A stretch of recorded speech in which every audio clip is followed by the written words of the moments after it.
Vipi ndugu yangu? Mimi niko vizuri. Heri. Nashukuru Mungu. Uko salama kabisa? Yes, sana. Umeshuhudia uchaguzi mkuu wa Yanga Afrika, engineer tena, nne tena. Engineer Hersi Said na Arafati kama viongozi wa juu ambao ni viongozi waongoza dira ya Yanga.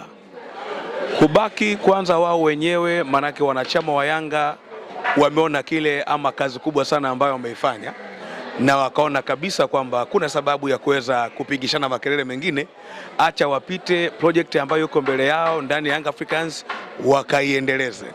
Unajua kila kiongozi anapoingia katika taasisi lazima aje na plan yake kama ni mpya, lakini yule ambaye yuko madarakani manake anaendeleza project.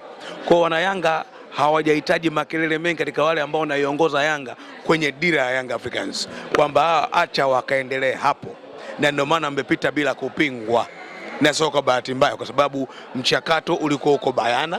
Yoyote anayewania kugombea nafasi ya urais na makamu wa rais zilitangazwa, si ndio? Lakini hawakufika, wakafika wawili, si ndio? Kwa hiyo vita kubwa ipo katika nafasi nzima ya wajumbe huko katika kuweza kuchakatana, kwa maana kwamba kuja kuwasaidia viongozi ambao wako juu. Kwa hiyo mimi niseme tu kwamba Young Africans bado inaendelea kutoa shamba darasa namna gani ambavyo unaweza kuitumia katiba kwa kuifuata inavyotaka. Unanielewa vizuri? Kuelewa. Ziko timu hapa zimepewa katiba mpya, wamefungia uvunguni, hawataka kuzifuata. Haya ndio madhara, kila mmoja anaibukia uchochoro huu anafanya la kwake. Unaelewa vizuri? Kwa Young Africans hiki ambacho amekifanya, utaratibu mzuri katika ukumbi wao, kwa kufuata muongozo wa katiba namna ambavyo inavyotaka, kumekuwa vizuri. Nimependa mkutano wa Yanga ni kwamba mkutano wa Yanga umeratibiwa vizuri. Sijaona mikilele kama kila mmoja upo Karume anaongea, haiwezekani. Ambapo kila wakati tupo hapa kwenye mkutano mkuu wa Yanga Afrika, kwenye mitandao ya kijamii tuliona pale Bunju, mwenyekiti wa Simba Murtaza Ali Mangungu alikuwa na kikao na wanachama na mashabiki wa Simba maeneo ya Bunju. Lakini punde si punde pia tukaona taarifa kwenye ukurasa wa Simba ikibatilisha mkutano ambao umefanyika kule Bunju. Hili limekaaje? Club moja kunakuwa na migongano. Tafsiri yake ni kwamba hapakuwa na mawasiliano ya mwenyekiti kwenda kufanya mkutano Bunju, ama unaonaje hili? Unajua Simba inafikirisha sana katika mambo yake ambayo yanayoendelea ndani. Mara kadhaa nimekuwa nikisema ndani ya Simba hakuna unity, lakini viongozi hawa wamekuwa kitoka dhana na kunijibu wanavyotaka wao, kwamba chumba unachokisema sio sahihi. Katika mazingira haya unakuja kuona kwamba Simba ni sana mgonjwa anayehudumiwa, anayepatiwa matibabu katika chumba cha mochwari, akizima unamweka kwenye freezer. Unaelewa vizuri? Sasa unakuja kuangalia Mangungu amekwenda Bunju kwanza kuyazungumza yale. Sawa, katiba kweli inamtambua kwamba yeye ni mwenyekiti wa Simba, ana mamlaka ya kuitisha mkutano. Unaelewa vizuri? Mkutano ambao ima wa dharura au mkutano mkuu. Lakini taarifa inapokuja kutoka nyingine tena kwamba inapinga kwamba ule sio mkutano halali rasmi, si ndio vizuri? Na anayekuja kupinga kwa mujibu wa katiba hii hatambuliki. Unaelewa vizuri? Katiba ya maboresho ya mwaka 2026 haitambui bodi hii. Simba baada ya kukabidhiwa katiba na msajili wa vyama walipaswa kuitisha mkutano, waambie wanachama katiba inasema nini kwa sasa, inawatambuaje wale. Na manake unapokwenda katika bodi ya wakurugenzi, manake tayari kuna uwekezaji ambao wa pande tatu ama mbili, kwa maana kwamba upande wa wanachama na hisa ambazo wamekwenda kuziuza ndio mnakuja kupata bodi ya wakurugenzi. Lakini sasa kama katiba hii mmeipata na mtaki kuvunja ile baraza bodi ya wakurugenzi kwa mujibu wa katiba ile ambayo ilishapita, ambayo ilikuwa inaonekana changamoto, mnamaanisha nini? Manake hapa mnawachanganya watu kwenda katika mchakato wa mabadiliko kwa mujibu wa katiba inavyotaka. Mnasubiri nini? Kwa sababu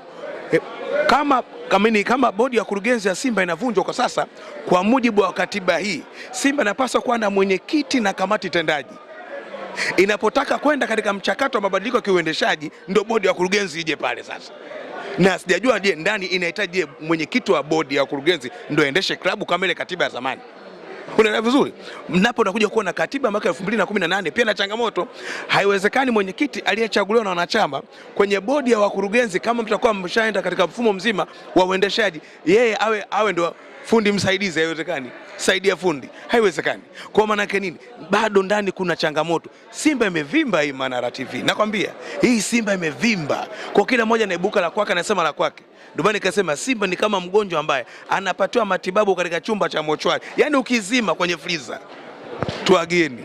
Sawa, Simba Ngorongoro wamekwenda kuzindua wiki ya Simba Day sambamba pia na jezi. Wakati Yanga Afrika wao wanaelekea pale Geita kwenda kuzindua wiki ya kilele cha siku ya mwananchi ambayo ni tarehe 9. Tarehe 8 Simba Day, tarehe 9 Yanga Day. Kwenye siku hizi mbili ama matukio haya makubwa ya Simba na Yanga ambapo pia tutapata nafasi ya kuona wachezaji wapi ambao wameingia kwa dirisha hili kubwa la usajili. Unataraji kuona utofauti upi na misimu kadhaa nyuma? Utofauti wa kwanza ni viwanja. Tumeshazoea kuona kwamba matamasha makubwa ya kihistoria haya yanafanyika katika uwanja mkubwa sana, washabiki 60,000 na kitu huko, lakini sasa katika uwanja wa Uhuru. Uwanja wa Uhuru ni uwanja mdogo sana.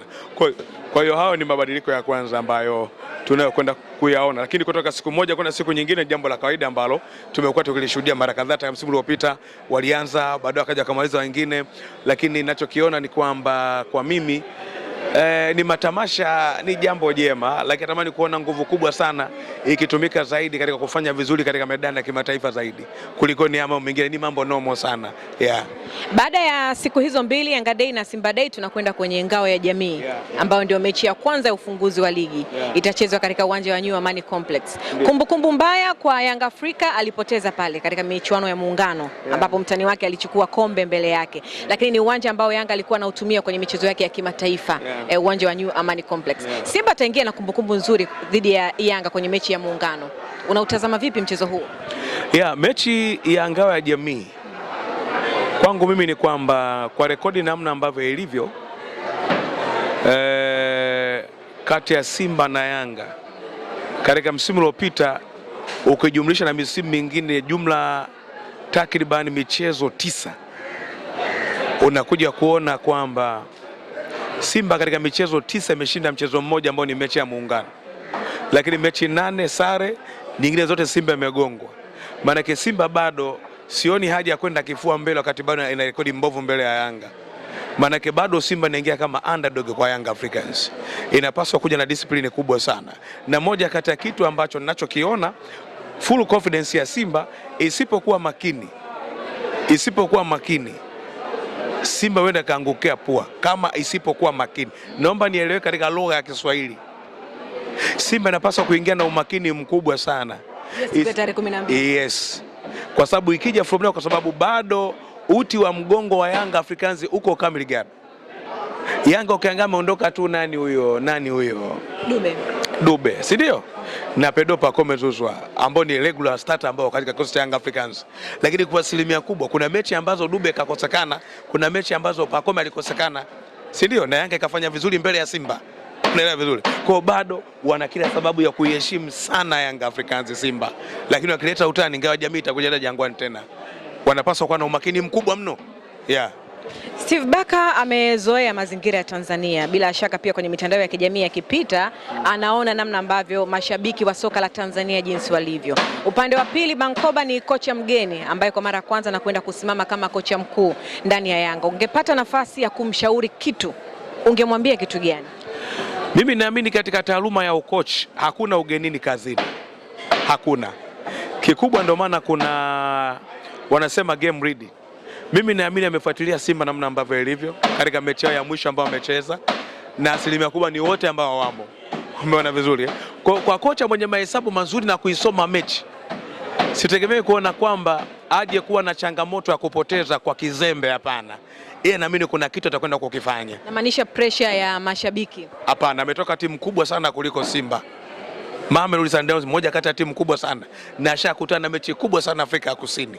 Yaani sitaki kuliamini katika hilo. Maana tukizungumza moja kati ya dabi kubwa, dabi ya Soweto ni kubwa sana kuliko dabi ya Tanzania. Licha kuwa ilikuwa ni upande mwingine kama yuko Azam, lakini amefuatilia pressure kubwa namna ambavyo zilivyo. Kwa hiyo sitegemee kuona kwamba eti kwamba kuna pressure mtandaoni, atakuwa sio kocha sasa. Yaani kocha utaseka na maneno ya mtandaoni, hapana. Taaluma yako ni kusoma mchezo. Namna unavyokwenda, wapinzani wako na kuwasoma vizuri, wana ubora katika maeneo gani. Unaelewa vizuri. Kwa hiyo naamini kabisa kama kweli atakuwa amefuatilia Simba, sio ni pressure mbele yake. Baadhi ya mashabiki wa Yanga sasa hivi kile unamgusa na kwambia usajili wetu tunaofanya hatulengi ligi kuu. Ligi kuu imekuwa ni kombe la ziada. Sasa hivi tupo kimataifa zaidi. Kwa usajili huu unaamini ndani ya miaka 4 ya engineer huenda kweli historia ikaje ikaletwa hapa Tanzania? Of course Engineer Hersi ana deni kimataifa kubwa kabisa. Deni la kwanza ni kuweza kufanya vizuri katika michuano ya ligi ya mabingwa barani Afrika, kama kupungua sana at least semi final. Umeona, at least semi final, na kama itatokea atakuja kushiriki mbeleni michuano ya kombe la shirikisho, licha kwa naona ni ngumu kwa usmart aliyokuwa nao afisa wa FIFA huyo, naona kabisa kwamba deni kubwa Young Africans wanalo. Kumbuka Tanzania, Young Africans ishabeba kila kitu. Wewe umeshuhudia katika mkutano wa Yanga leo, Yanga ndio timu pekee katika mikutano yao inakukela kwenye mafanikio, inatambulisha mafanikio hili, inatambulisha mafanikio haya, yani unakeleka, mafanikio ni mengi sana kuliko ni ukija mafanikio yako mawili tu alafu umegongwa mara 6 mfululizo, ni mafanikio madogo sana. Kwa Young Africans Tanzania hawana deni. Kwa mimi nikijaribu kuangalia kikosi Young Africans, yes, naweza nikasema kama wachezaji watakuwa na adaptation period ya muda mfupi kuelewa mazingira na kuunganika kitimu. Kumbuka Yanga haijabomoka. Walichokifanya ni kufanya maboresho katika baadhi ya maeneo. Kwa kama wachezaji watakuja vyema kukubali mazingira ya hali halisi ndani ya Young Africans na hali ya leo ya Bongo, naamini kabisa kwamba unajua kwa sasa kadri ambavyo miaka inavyozidi kwenda, washindani katika mashindano ya kimataifa ambayo tulikuwa tunaona ni wagumu sana kutokana na wimbi kubwa la wingi wa wachezaji wa kigeni, tumeanza kuzoea mazingira ya kiushindani. Na ndio maana leo utaona Simba ikienda away haiteseki, Yanga ikienda away haiteseki. Kwa nini?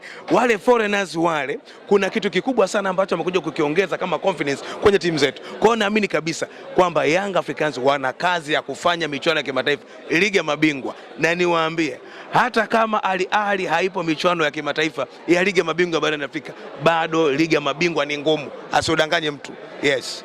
Mimi nikushukuru Ambokile. Amen.